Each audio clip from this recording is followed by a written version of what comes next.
அடுத்து ரொம்ப குட்டி ப்ரோக்ராம் பார்க்கலாம். எப்படின்னா ஒரு 2 அறையை எப்படி வந்து 2 adding 2 arrays அப்படி மட்டும் program. Example let arr array 1ல நான் வந்து கொஞ்சம் சேவ் பண்ணி வைக்கிறேன். 10 20 30. அடுத்து let array 2ல நான் வந்து கொஞ்சம் வேல்யூஸ் ஆட் பண்ணிக்கிறேன்.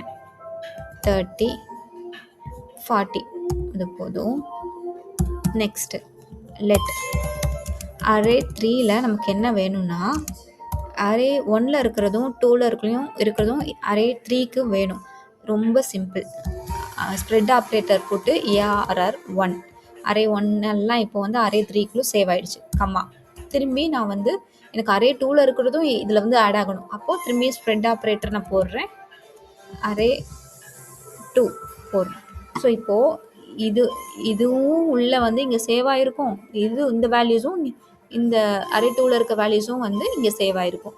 இப்போ நம்ம console.logல பிரிண்ட் பண்ணி பார்க்கலாம். நம்ம அரே 3